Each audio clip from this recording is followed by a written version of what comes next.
O Plus is here again with nothing but a new device to flaunt its 360 technology.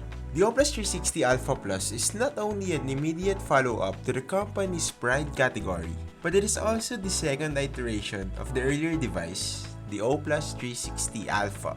The difference in spec sheet and even on the pricing are not really significant. How this device any better than the older one? Or better yet, how does it stand out from the other devices in this category? Let's answer those questions in this full review.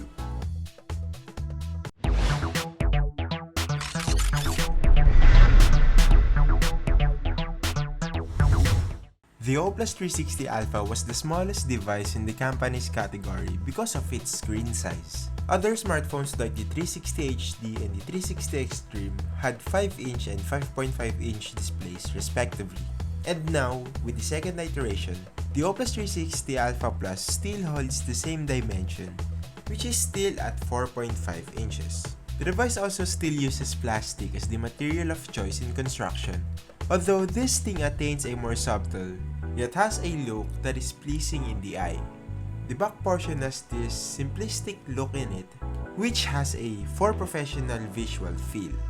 The rear is painted in black matte, which is also a big plus for some minimalists out there. However, the back surface is prone to smudges and fingerprints, but those marks isn't as annoying as what you would experience in a smartphone with glass shell. The O Plus Alpha Plus is also incredibly compact thanks to not only its modestly sized display, but also because of its thin and lightweight profile. The device is easily pocketable or can absolutely fit into any purse. Ergonomics were also highly optimized with its rounded corners and the seamless transition from the back panel to the edges. The device can sit perfectly in your hands without stressing it even after hours of use. Right at front, we do see a 4.5-inch IPS display, the ambient light and proximity sensors, a 5-megapixel front-facing camera with LED flash, and the earpiece. Although the chin of the device may look spacious enough to fit the capacitive buttons, but O Plus still decided to have an on-screen buttons instead. The left side is empty while the right side has the volume controls and the lock and power switch. Despite being made with plastic, these buttons are well protruded, which makes it very tactile. At the top, we do have a 3.5mm headphone jack and the micro USB port. The bottom only has the built-in microphone.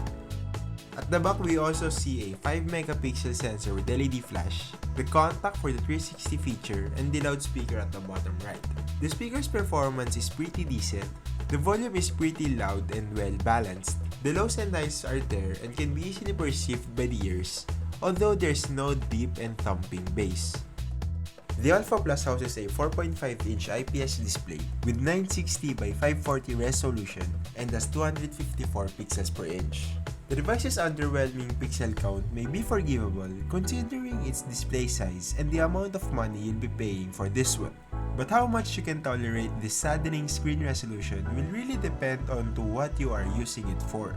Contrast ratio and saturation is pretty impressive, although display brightness and sharpness is just really indistinct.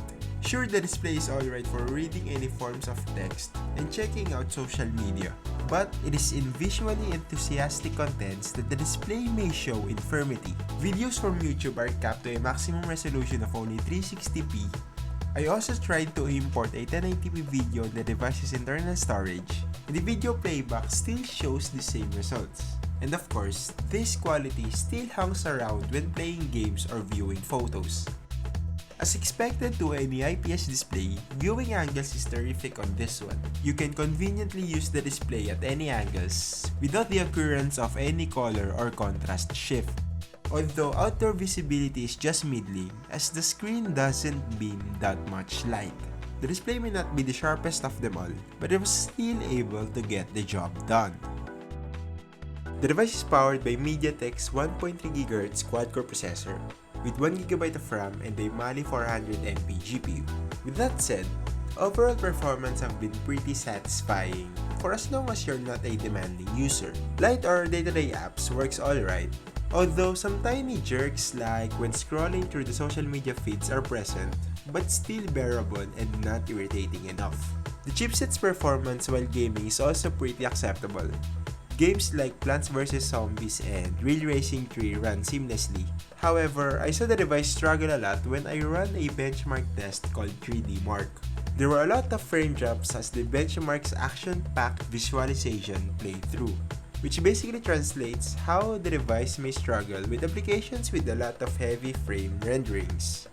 While multitasking is also adequate, you can jump through and open different applications in a jiffy, and you can also come back to a previous app from where actually you left, as the application doesn't restart. This is probably the prime reason why all of us love the stock Android experience, something that we came accustomed to with all O+ devices.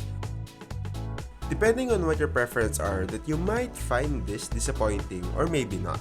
But the O+ Alpha Plus has a pretty outdated software version, which is the Android 4.4.2 KitKat. Despite being a thing of the past, some users may still prefer this Android version, as the latest version, which is the Lollipop 5.0, is known for its flaws and glitches, like some random app crashes and unsound RAM management. But still, some might be actually really disappointed to know that they cannot have and experience all the good stuff that the Lollipop has, like the material design, better security implementations, and improved notification alerting system. But nevertheless, Android KitKat is still what we have known and loved, and with the device's stock Android interface, we can fully embrace and appreciate how Google wants the UI to look like. And of course, let us not forget about the 360 feature. For those who are still unfamiliar, O+'s 360 devices has a touch panel at the back. Nope, not an extra display, but just a surface that has the capability to recognize swipes and taps, something like the touchpad that those laptops have. That having said, having some extra and witty feature on any device is cool to have, but not something that is really revolutionary. Yes, it feels funky, but not something that you cannot live without. I found the 360 feature perfect for horizontal swiping like browsing through your gallery and whatnot. But using this while social media surfing can be a pain.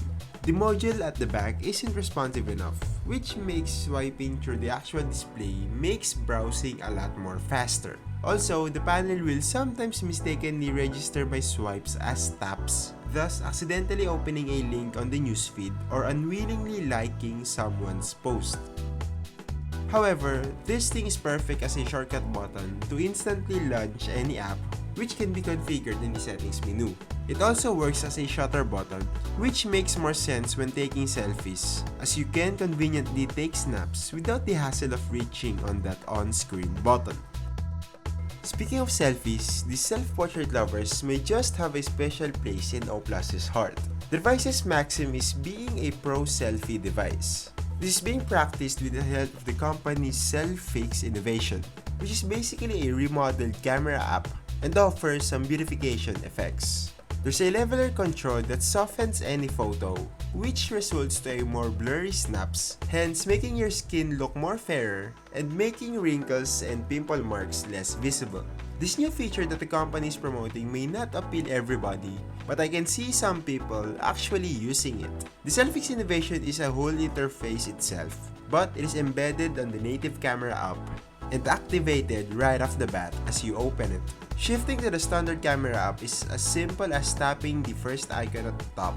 Although I must say, having the Selfie Fix feature appear initially rather than the native camera UI is sometimes annoying, considering if that's not really your thing. That having said, both of the device's camera utilizes a 5 megapixel sensor. Both the front and back shooters also have their own LED flash respectively. Quality-wise, the snap it can take is decent and worthy enough to share online. The lack of sharpness is out of question, but still, details aren't that ugly enough to trash its capability. Dynamic range is also failing, although it was still able to get the contrast and saturation a bit right. Also, with the right amount of light, depth of field is also imposing. The Alpha Plus only has 1500 mAh battery. This may be a bad news to some, considering that majority of the devices that are in this category has a battery capacity of at least 1800 mAh. But during my time with it, the power longevity have still been pretty decent. Screen on time almost reached our standard 4-hour mark. That test consisted of entirely playing a YouTube playlist over Wi-Fi, with both screen brightness and audio volume set to 50%. On the other hand, light to moderate usage like casual web browsing, sending SMS and making calls lasted the device for almost 20 hours.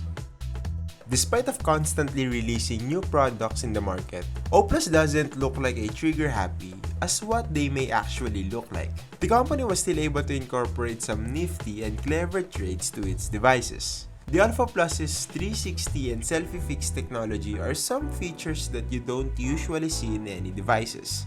Although the usefulness of these tools may really depend on your preference or needs. I would like to give O+ a pat on the back because of the Alpha Plus's pocketable structure, minimalistic look, and a pretty capable processor. The display and camera quality could have been better, but considering the limitations caused by the price tag, they were still able to do a pretty good job. Although having it running under Android 4.4.2 KitKat instead of the newer version, which is the Android Lollipop, left me a little puzzled. I have seen a lot of smartphones that were also offered on the same price range that was still able to attain a latest version of Android. To wrap things up, the O+ Alpha Plus is an okay device. If the cheeky features pleased you, the device is available for only 4,995 pesos. But if it wasn't able to hit your taste, there are clearly a lot of smartphones for you to ponder out there. This has been NoypiGeeks' full review of the O+ 360 Alpha Plus. For a more detailed look about this device, make sure to check the full written review linked below. You might also hit the thumbs up button and share this video if you liked it. And also subscribe if you still haven't. Thank you for watching.